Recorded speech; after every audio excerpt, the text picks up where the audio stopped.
Hello and welcome to Bust and Beyond with your host Robin Hayhurst. In this podcast, Robin will introduce guests that have known failure and want to share their story about how they got through it and what happened next. This will make you learn how to see things from a new perspective and avoid making the same mistakes. Please welcome Robin Hayhurst. Hello and welcome to Bust and Beyond podcast. I'm Robin Hayhurst and I'm actually very lucky to be joined today by Claire Hancott. Now she's from Profit Cash Growth and she's a finance director, or that's her forte. Hello Claire. Hi Robin. So Claire, we had a chat prior to the podcast and we were talking about your background. Tell us a little bit about you. How did you get into what you're doing? So I have always been around business from a very, very young age. Both my parents have got their own business. My dad actually has a trucking company and my mum has an alpaca farm. So from a very young age, I would earn my pocket money, counting the petty cash and logging the receipts and doing all that type of thing. So for me, it was a very natural progression that I went into business and finance. And yeah, it's absolutely what I love. I'd say it's in my blood and my DNA. Okay, so school, you started off at school, did you have any small businesses then? Did you kind of start early? Yeah, I was always the one that would open the school tuck shop and do, the charity sales at schools and things like that. And, I was very, very aware of how much money I could buy a pack of 5 curly whirlies for and sell them in the playground. So, Curly whirlies. They've got smaller. They've definitely got smaller. Yeah, they have for sure. And then when I left school, I went on to do my A-levels in accountancy, business studies and economics was what I chose, along with politics. And yeah, I did not get on very well in school, actually. I found it very restrictive. I did very well from a results perspective, but I just did not like the environment. I didn't understand why I was reading books about business and not learning business and doing business. And it just all felt very theoretical. So I didn't go on to university. I decided to get a job and study accountancy. And I started my own bookkeeping practice when I was 18. I was doing my A-levels and running my own bookkeeping business. And I met a boy, as with most stories include, somewhere along the line. And he had a fish and chip shop and we ended up with quite a few fish and chip shops and that went very well. So that was probably my first eye-opener into the world of small business for sure, and what it was really like running a business, managing stock and signing leases and things like that I just had no idea at that age what I was getting myself into. Yeah, it's a similar kind of story. In some ways to me, with the dislike of school. I really didn't feel comfortable at school at all. And I didn't see myself ever doing a degree. I ended up with a degree, but it was many years later. I just don't think I had any confidence in myself. And I was a nomad at school. I was kind of part of every group and part of none. So I wasn't the popular person. I'm not saying I'm the popular person now, but I wasn't the popular person then. So, it was an interesting kind of time for me, school. But I do find a lot of people, particularly entrepreneurs, the couple of things I have in common. One is they didn't really get on that well at school. I don't meet a lot of people that kind of were A-star students. And the other thing is they often have ADHD or they're just unable to kind of concentrate for too long on one thing. So fish and chips, that's a great thing to be in. Yeah. So you grew them. So the process of growing, were you buying the shops? Were you renting them? How are you doing that? Renting and leasing them, normally taking over established businesses, typically in that industry. There's not a lot of money in them, to be fair. So it's quite easy to find people that just want an out when they're due to retire. So that was the avenue that we took with that. But yeah, that relationship didn't last. I won't go into the details, but I walked away. And it was at that point that I had been doing my studies, but I wanted to get more serious and become chartered and become a chartered accountant. And to do that, you need to have a certain amount of practical work experience alongside already qualified accountants. So I went into the corporate world because that's the easiest place to get that type of experience. And yeah, I loved it in the corporate world. I excelled. I did what I was supposed to do. I got my work experience. I climbed the corporate ladder. I was very, very aggressively determined to get a board position on a company before I was 30. That was my intention, and I did that. But I always knew that I would not be a corporate lifer. There was no way I would sit and be a finance director for the next 30, 40 years of my life. So I left and started Profit Cash Growth. Okay, so how many years ago was that? 2 years ago now. Okay, so yeah, it seems like a whirlwind. Yeah, I'll tell you what, time flies. And as you get older, time flies even quicker. So, yeah, I've been doing this for 3 years now, and it seems like, it's been my life forever. So, but having said that, it seems like only yesterday I've got a virtual assistant, and she told me she'd been working with me for 3 years. I went, no, you haven't. No way. No way you haven't. She has. So that was a bit of a shock. Okay, so you kind of went into the corporate world and kind of really excelled in that. I mean, I didn't go into the corporate world as such. I joined some large house building companies and I found it really restrictive. I think what I learned a lot from working for large companies is how not to do things. They weren't very people orientated. They couldn't see the kind of all the mistakes they were making. Money was the most important thing for them. And actually in chasing the money, they were losing money. And how we actually built houses under that regime was amazing. Every department was fighting against each other. The politics was terrible. If you lost the politics, you lost your job. So it was really difficult, really, really difficult. How did you get on in that kind of environment then? You said you excelled, but you enjoyed it but didn't enjoy it? Yeah, I knew what I was there for. I knew I was there to get experience, I finished my exams 8-9 years ago now. So I stayed longer than I needed to, for sure. So I did enjoy it. Obviously, the money was very, very good. And to be fair, I would have left sooner had my husband not set up his own business as well. So he has an estate agency. So it was nice we're growing one business, having a regular salary that you can rely on. But for sure, what I learned when I started off, it was very grassroots finance, and I love that. One of the companies I worked for was a construction company. They did a lot of shop fitting for like the big banks and high street stores and things like that. And that was my first eye opener into what I would say was quite a successful business, because they were probably about 25 million. But every single day was sit down, look at the cash flow numbers. That was the first thing the finance team did every single morning. And I'd never really been exposed to that sort of business before. And then when I moved up into bigger corporate companies, so I worked at Bosch and I worked at an industrial automation company that was about 250 million. It became about how you can play the political game. So I could come out with the best idea and present it in the most amazing way, and it would be profitable, et cetera, et cetera, et cetera. But if I couldn't get people on board with my idea, or it just wasn't the direction that the shareholders wanted to go, then it was pointless. And I felt like I and a lot of my team members that I recruited, because I liked really entrepreneurial people that were a little bit rogue sometimes and would come out with something wild, we just all felt a little bit restrained by the rules of the political world that you live in corporate. Yeah, I totally see that. I mean, I found, the corporate side that I saw, it was the politics was quite evil.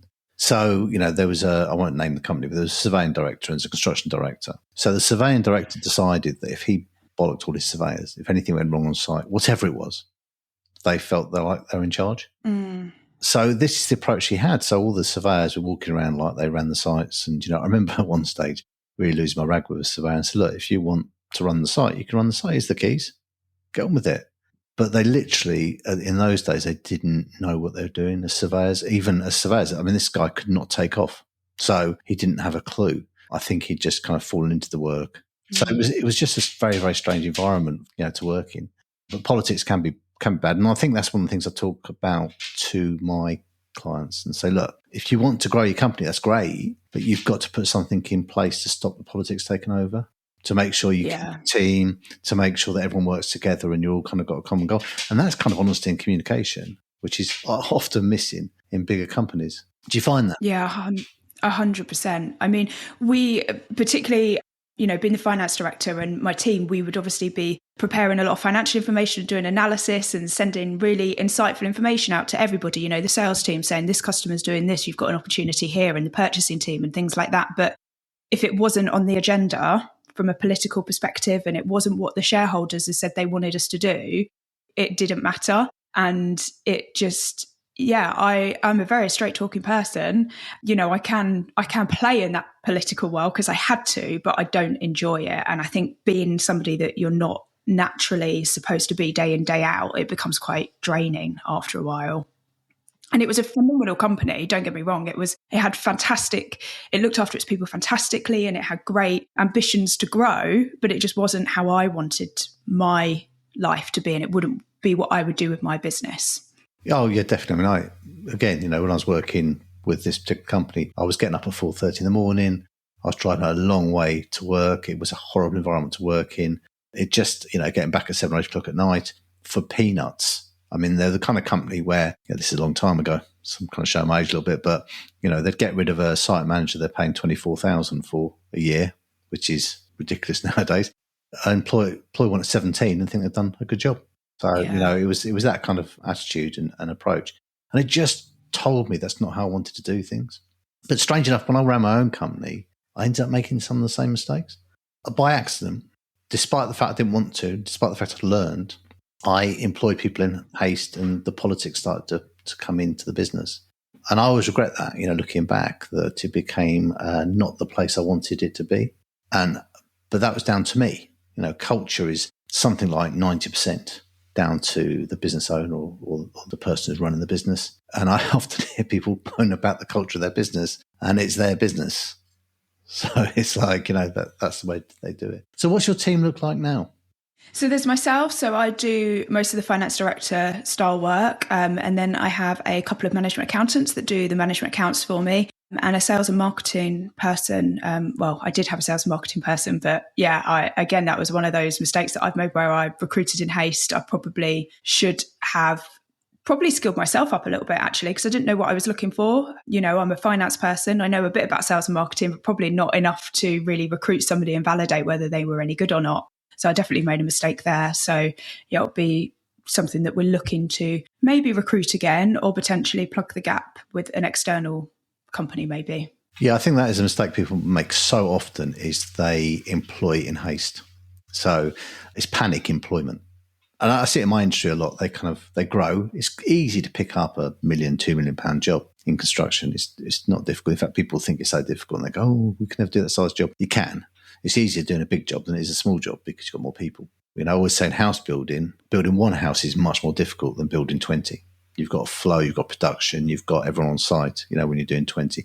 And I've done sites of about 150, which were easy because you've got a massive team. But people tend to go, right, okay, we need someone, but they don't actually identify exactly what they're doing. They don't have a process to follow when they come in, and they don't bring them in using the process. So they just get someone. So it might be an admin person, but there's loads of different admin people. Could be a bookkeeper, could be an assistant, it could be a PA. You've got to really identify what they're doing and make sure you've got the right person. And the other thing I think people make a mistake at is they interview 3 or 4 people and they employ the best. That's not good enough. You want to employ the best person you can find, not just the best person out there. If you don't find someone right for your business, you carry on looking. Yeah, 100%. I've been listening to one of your podcasts, actually, and I heard you've got into some of Alex Hormozy's stuff. And he always says you should recruit, like an A player, you should recruit the most expensive person that you think you could afford. Just go out and get the maximum skill set, because that person, if you just recruit exactly what you need now when you're planning to grow your business, then unless that person is also very willing to grow and evolve and adapt and learn new skills, your business is very quickly going to outgrow them. So always recruit for the business you're going to have in 5 to 10 years and not the business you've got today. Oh, absolutely. And it's one of my workshops that I do is Build Your 5-Year Business. And it's about, if you're looking to recruit someone, what's their role in 5 years' time? So it could be different. It could be different. So someone you employ in my industry, say a project manager or site manager, might be a director in 5 years' time. That might be your plan. So will that change who you employ? Someone who can grow into that role. I think that's really, really important. I've just actually bought the new book by Alex Hormozy, and I haven't read it yet. So I think I've got it on audio. So I'm planning to listen to that at some stage. So, but I do like his stuff. And I think the way he goes out and says, look, give value, give value, give value. And I think that's what you have to do. And in fact, one of the things I'm just about to do is start a new group on schools, which is actually his platform, strange enough. I think he's just invested in it. Because I want to start a group where people are actually active in it, and I can give them loads of value and teach them stuff without charging them. If at the end of the day, if they want to work with me and get more detail, they can contact me, and there's other ways they can work with me. But if they can join that group, which will be live in the next kind of 4 weeks, we will put loads of stuff in there so they can actually take action for their business. And I think that's what I'm about now, really. I think, I'm giving stuff away for free, but do you know that's a nice thing? Yeah.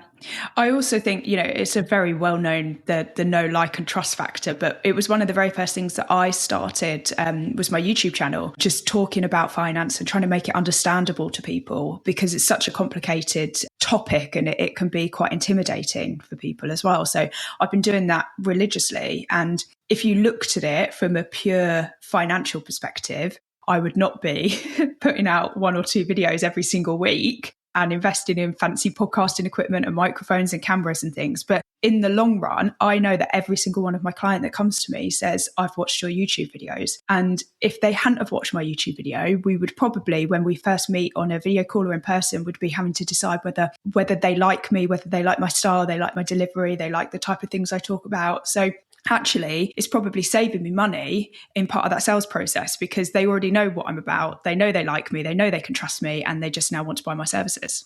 So it's actually a real benefit that I didn't think from giving away lots of free value. Oh yeah, and I think it's the only way to go. And when I came new to this world, I'm a builder. So that's what I did. Built houses, development. I don't talk a lot about development, but I did a lot of development. I bought loads and loads and loads and loads of sites. I actually laugh when I look at people sometimes who are trying to teach development and they've got experience of 1 or 2 sites, maybe 3 sites. And they think, no, I've made so many mistakes, I can tell you. But I've learned by all of those. But yeah, so, this is a new world to me. And it's the first time I see myself as an entrepreneur. I don't think builders see themselves as entrepreneurs. They're running a business, but they don't see that. And they also don't see themselves as figures people. So the amount of companies I've worked with, which might have millions of pounds of turnover, who don't do a cash flow forecast beyond the end of the month. And that's just crazy. I mean, that's one thing that my father drummed into me, had really complicated, good cash flow forecast, normally up to a year in advance. And it kind of kept us going, because when things were bad, you'd go, yeah, but, there's a big profit coming from this. It's going to come in this month and we've got enough money to last until then. And because development is about money out, money out, money out, money out, money out, money out, money out. Yeah. So you've got to kind of do it in different ways. And the contracting kind of helped with the cash flow, because you got paid every month and you made a little bit of profit every month. But yeah, people don't get cash control. They don't get cash flow forecasting. And the other thing they do is they say, well, I don't know. I don't know what jobs I'm going to pick up. We know that. You're guessing.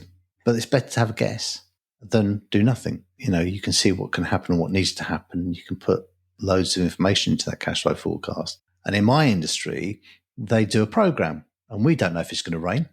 We don't know if it's going to snow. So do you know what? It's a guess.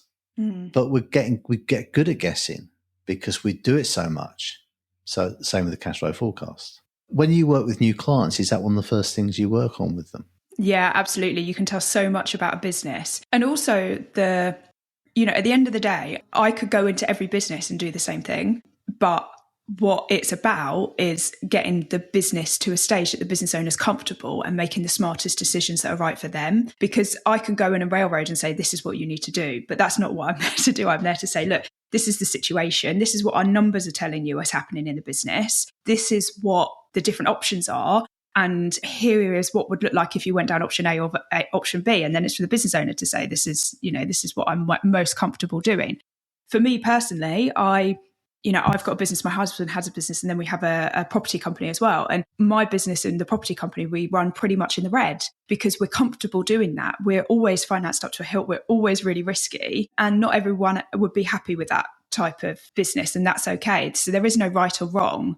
But just getting clarity on those numbers is often the starting point, just breaking down where is your money coming from, where's it going out, and what do we think is going to happen. That process alone is quite powerful, because I have come across businesses, it seems to be one extreme to the other. They either have shed loads of money in the bank and they just don't know what to do with it, or they're always worrying about where the next penny is coming from and if they can meet payroll and bills and VAT returns and things like that. So both of them, it's exactly the same approach. Get clarity, like you say, on where is your next job coming from? What do we think is going to happen?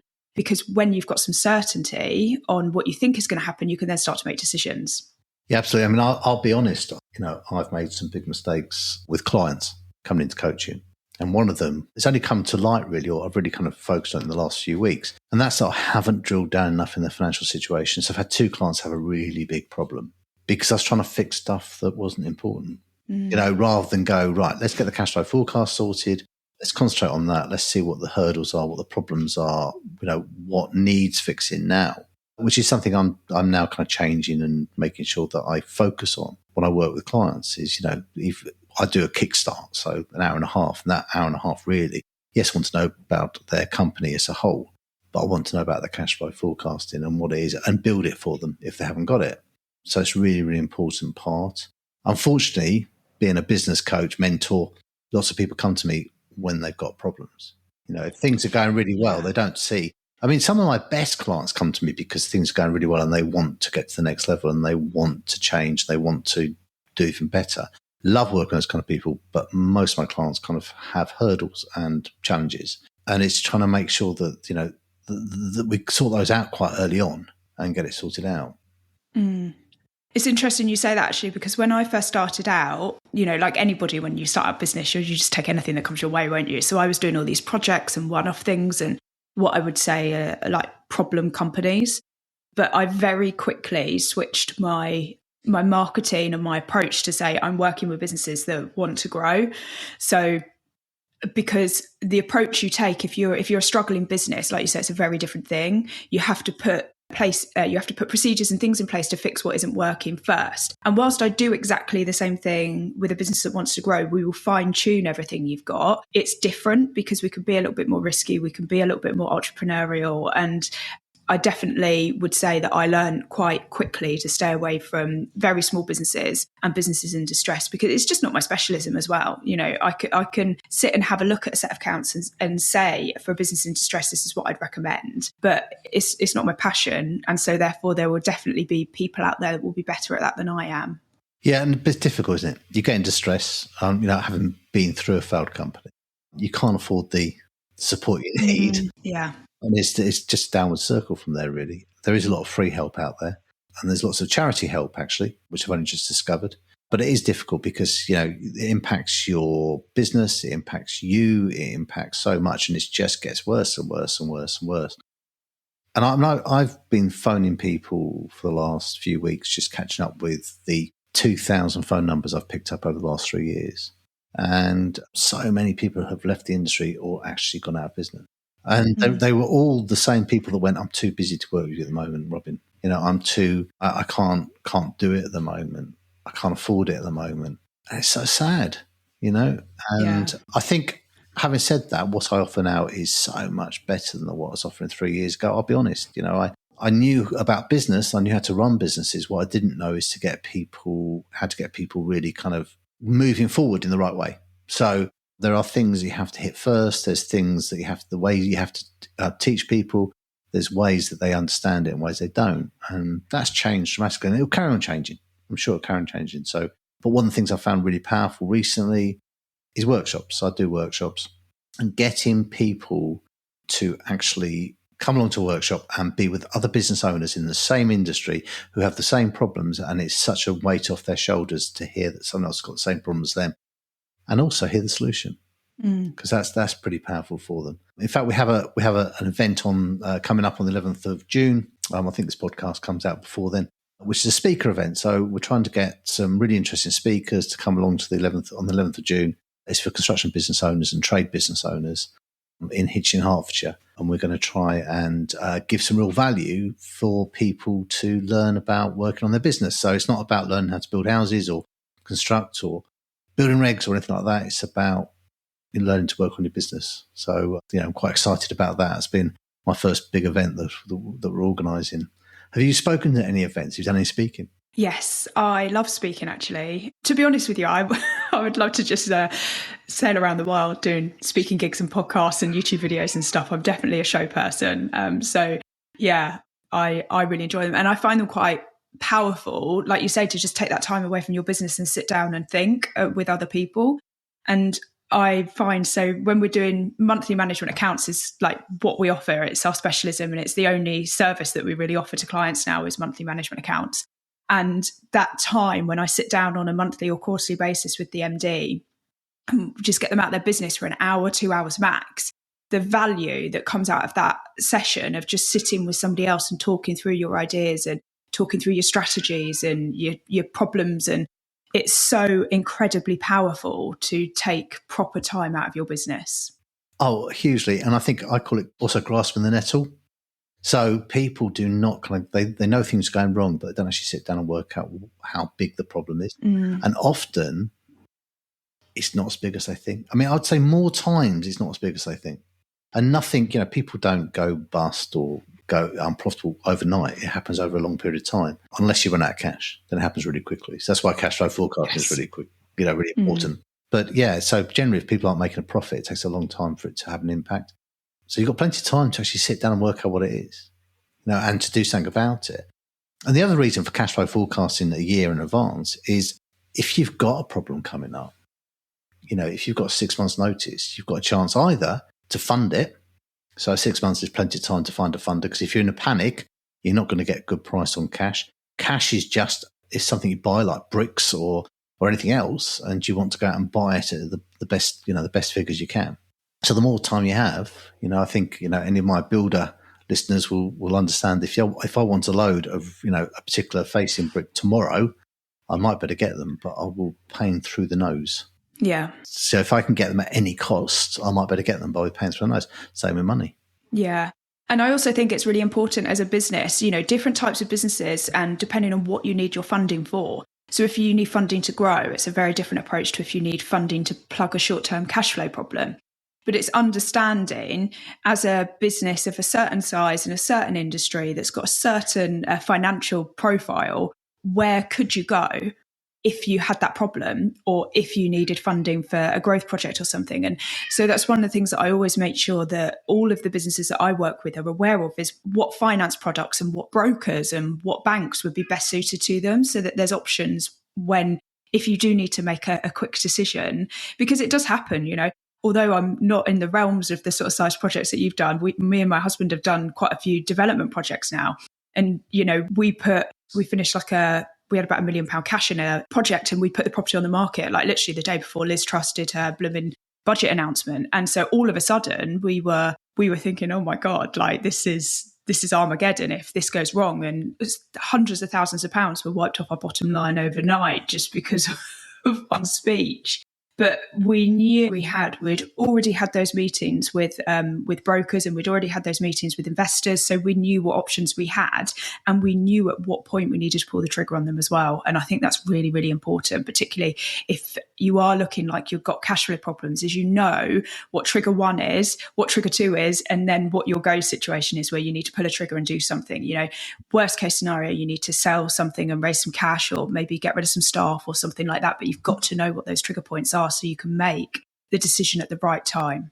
I so see that. And I always say to people doing development, like I said, I don't tend to coach people in development. I am going to do a workshop for contractors that want to do development later in the year. But I always say you've got to have 2 exits, at least 2 exits. So either you sell development or you refinance it and rent it. And they tend to be quite good as opposites, because it tends to be that for some reason, if house prices stall, rental goes up. Not quite understand the kind of the why, but that's what tends to happen. I think it's because people can't afford to move or can't afford to sell, and they might go into rented when they need to kind of move somewhere. And I think, there's not a lot of rented stuff on the market at the moment. It does worry me, that there's a lack of rentable properties. And with the change in government, who see kind of landlords as being the evil people, which, I can understand, a bit like cowboy builders. There are a few of them around. They might kind of put caps on, they might make it even more, uninteresting for people to invest in rental properties. And that could be devastating for, the private rental market, which is very, very important. So I think maybe if they do a kind of a balance where they say, look, we'll give you tax incentives, but we'll also cap the rent, then, if you kind of give and take, then that might work. But it does worry me with a possible Labour government. Having said that, I'm very apolitical. I think they're all rubbish. So, that's where I am on that. But yeah, so 2 exits really. So rental exit, and if you tell your bank that, your funders, that you've got these 2 exits and they both work, they'll be more liable to kind of be comfortable with lending you the money, and you might get a discount because you look like you know what you're doing. So yeah, that's really, really important. We found for many, many years we were funded by Barclays. The rates were really, really good, and then Barclays, I think twice, just shut up shop, just stopped funding. They didn't think about their existing clients, didn't give them monkeys. They just went, we're not funding. In fact, they didn't say that. They just made it so difficult to get funds off them, you couldn't. And then we kind of went to second line banks, so Close Brothers and other banks like that. And it was a lot more expensive, so the price went up. So, it's interesting. Then you go third line banks. So you've got, and then you've got mezzanine funding, which is another way of doing it. Mezzanine funding is something I would absolutely steer clear of unless you really are desperate, because I do remember we had some mezzanine funding. I think we were paying, it was over 20%. It was ridiculous. And I remember being invited down to go out on a boat with the mezzanine funders. There's all these people on the boat, and they're all kind of, cigar smoking, typical kind of caricature of developers, saying how well they're doing. And I'm thinking, but you're not doing that well, are you? You're borrowing money at 20 to 30% mezzanine funding. So you can't be doing that well, because if you're doing that well, you'd be able to fund it yourself or get normal funding for it. And they're all kind of on this big boat out in the, it was, I don't know, Portsmouth or somewhere like that. And it just really, really kind of struck me as being strange. It might be my take on it. I've got it completely wrong, but I did feel very uncomfortable the whole day. And I wanted to get rid of that funding as quickly as possible, because the regime that they kind of had us in, they were stricter than the banks, and they're making so much money out of us. So I wanted to get rid of it. Yeah, so there's all types of different funding people can have nowadays. And people often talk about 100% funding. Well, I haven't seen a 100% funding deal that are going anywhere near. So, it's just not possible with interest rates and housing prices and everything, inflation, the cost of materials. When you throw everything into the mix, getting funding at the minute is so much riskier, because you just have no idea what's going to happen. And so, I personally, even though I'm quite a risky person, I wouldn't be looking at getting a deal where I'm getting funding at 20, 30%, because all you need is sort of a shift in inflation of a couple of percent, or material prices to go up, and all of a sudden your margin's gone, and that 20 to 30% is now a loss of just like an overhead that you don't have the profit to pay. And I think that's always where that planning up front comes in, is understanding what your margins are, what your tolerance is, and how much fat you've got versus the risk, because there are so many risks at the moment for businesses, particularly in construction, but any industry. I think construction is quite well known to be probably the worst industry when it comes to insolvency. So I think very, very tough. Over 4,000 construction businesses went out of business last year, which is horrendous. And you can understand why, because it's a very difficult industry to work in. There's lots of firefighting to be done. Lots of things. Yeah. But development, people seem to think that there's so much stuff out there about development, about house flipping, about rentals and stuff like that. Unless you know what you're doing, it's really easy to lose your shirt. One mistake will take you out. So take a bit of land. You could look at a bit of land and think, right, I'm going to get planning permission. So do you buy the land, or do you get an option? There's all different ways of approaching it. But even then, getting planning permission, they'll ask you to do tests. They'll ask you to do soil tests. You might have to do some ecology. You might have to do. There's so much stuff you have to pay for before you can get it in front of a committee who may or may not give you planning permission, despite what the officer says. The officer might say, "Yeah, no, it's slam dunk." Never is. So you could be £30,000-40,000 into the site before you learn about getting planning permission, and then not get it. Well, it's a small start-out developer. That could be the end of you. That's it. You're gone. And I think the government, I've sat in government panels and discussed this kind of stuff. And I think that the government haven't got a clue about this. They think about the numbers. They think about the big boys and, building thousands. They're not interested in the small boys. Small boys build a lot of houses, and they need more help from government, and government aren't really doing it. The planning system is like swimming treacle. Generally, the planning committees don't understand the business. They're quite happy to go against officers' approval. The planning officer has been out there and negotiated a deal, they've worked really hard, and they decide to not agree and put it back 6 months. But that 6 months is costing all the interest on the money that's been invested. It could mean that the deal falls through because it's an option agreement. There's so many negatives that the planning committees do not understand. And why are they going against their officers' recommendations? Why aren't they getting involved earlier if they're going to be like that? So it's something I'm very passionate about, by the way. It's something that's really wrong with this country. And of course, we've got the NIMBYs, which they don't want you to kind of build in their backyards and, never want any houses built anywhere. but we need them. So it's that balance. It's just so difficult in development to kind of get things move forward. And I speak to so many people that come into development through courses and, they've done a mastermind. It's scary because they don't know what a local plan is. They don't understand planning. They don't understand, anything. And it's the same kind of thing that people, I don't know if anyone's driven past the fields. It used to be staked out with white stakes and you used to be able to buy a plot. So you used to buy a plot for like $5,000. Okay. And they said, well, in the future, they'll most probably get planning permission. I don't think any of the sites ever did. Most of them were in Greenbelt. People invested $5,000 per plot. Well, an acre of land, most probably farming land. I don't know what the rate is now. I'm out of touch, but say it is $5,000. They split it into 8 plots. That's a nice profit. Then they walk away. There's so many cons out there and people that, don't understand developments. And there's so many people that will lose money. And that kind of irks me. How have you found your development kind of journey? We're not doing any projects at the moment. So I think that speaks, I say we're not. We just bought a listed property. So that's a bit of a project in itself. And that's a whole new world. Like, honestly, I'm scared to breathe because I think that the planning office are going to come and knock on the door and say, we haven't got the right permission to paint it this colour and clean the gutter in, and the treatment we used on the roof was the wrong one. And, it's horrendous. When we did our first project, we bought a plot of land and we wanted to split it up and build different properties. And it was straightforward. It had had planning permission in prior years that had expired. And when we bought it, just some of the things that they were saying were ridiculous. Like they granted planning. We first applied for 2 detached properties and they said no. And then we said, okay, well, we'll do semi-detached by literally putting a gate in between them and joining the roof. And they approved that. So then the architect we were working with was just like, this is ridiculous. And we kept having to appeal and appeal and appeal, and eventually it got granted. And that process, that cost us thousands of pounds in interest and architects' fees and advisors and everything. And the council just sit there like, they won't even respond to an email. And they are just so detached from the world that people live in, where, like you say, that could make a difference whether that sinks you or not. Oh, and they just don't care. They're so detached. And, you can now pay for I forget what it's called now. You go in and speak to the planners, basically. So it's about $3,500 pre-app. Yeah, pre-app. We did that. Yeah, okay. So you can go and have a pre-app. The council have no liability for anything they tell you. Yeah. Or anything they advise you on. But you're paying them. Hold on.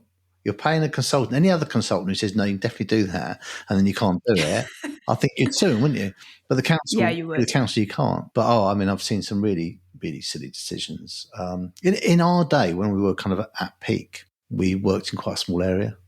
So the committees knew us. And if they saw one of our sites coming up to planning, generally, they gave us a favourable outcome. Generally, because we built nice staff and, despite the fact that some were really political. I remember having a running battle with some residents in the local paper because they wrote this big, long letter to the local paper and it's so wrong.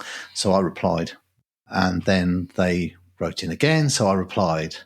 And we're having this battle in the comment. And actually people came out to me, the comment, sorry, is our local paper. And people came to me and said, we're really enjoying your battle. But I was really carefully not saying anything that was kind of trying to put them down or be, I just really kept, but of course they weren't. They were really kind of, but yeah, that kind of thing happened as well. But yeah, it's very political.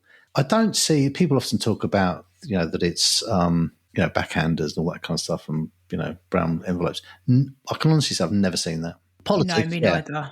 Politics goes on, but I haven't seen that. I'm sure somewhere in the country it goes on, but not that I've seen. People generally, I kind of can read a council meeting now because there's a bit of acting going on. So someone might come out really dead against something and you go, right, you're acting. You're just doing that because the crowd, your people that are voting for you don't want that to happen. Knowing they've already made some kind of agreement that, it's going to go through. There's lots and lots and lots of, that carries on.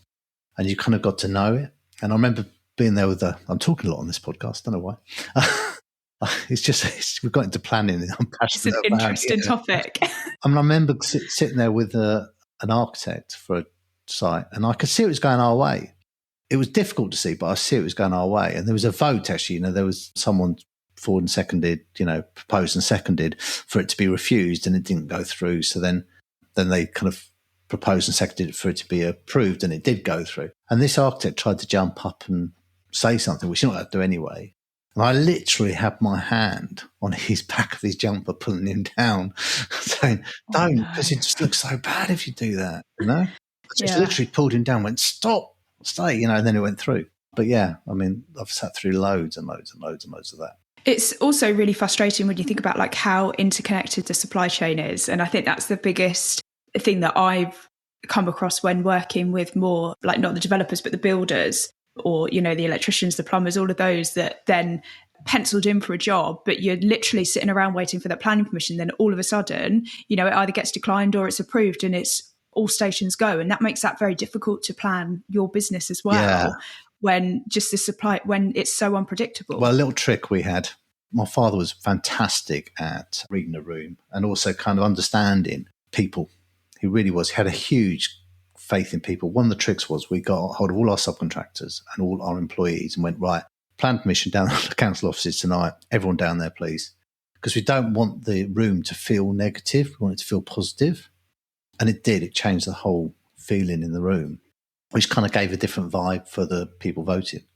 So we kind of played all this big, but then people's livelihoods were at stake at some stages. We needed these things to go through. And if they're delayed by 3 months, we had no work. We couldn't afford to pay people. Yeah. So I think there's all that kind of stuff. That's the stuff that's important to small local developers. The big boys don't give a monkeys, do they? I mean, they just force it through. They've got the money. If, 2 or 3 sites fail, what does it matter? Because they've got another 30 or 40 sites that they're working on. Yeah. And I think that's probably why, a lot of people that I speak to, they don't want to do it, but they will take work on the bigger sites to try and plug the gaps because it's regular.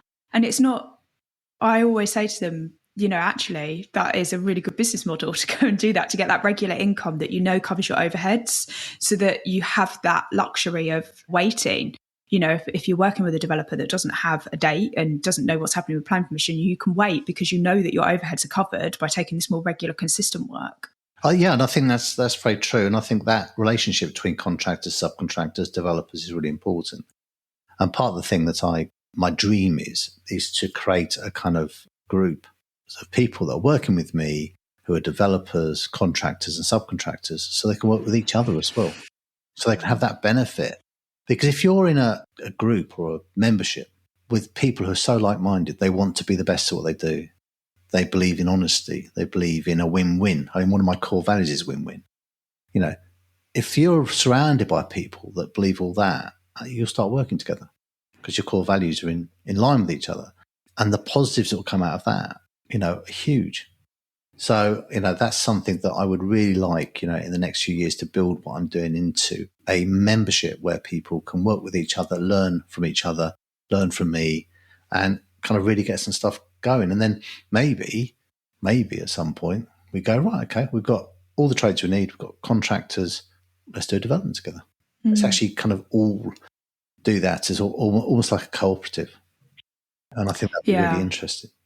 And when I'm looking at people's finances, particularly cash flow related, the biggest cash flow headache that I see is so easily fixable for businesses is when they're not close enough to their supply chain. They don't understand the cash flow issues that their suppliers having or their customers having. And as soon as you understand that, you then know when are you likely to get paid, how much can you push back supply payment terms onto your suppliers, and you can sort of share the pressure a bit around the group if you've got a solid network. So rather than having suppliers, have partners. And it just makes that massive difference when you work closely with businesses that because everything becomes so much more predictable. And it also means if you are having a bit of trouble yourself, you can be really honest and upfront and just go and have a conversation with them. And that there's not going to be these massive repercussions. Honest conversation is something that's completely missing from business at the moment. And I think we really need to discuss that. And I think, look at development.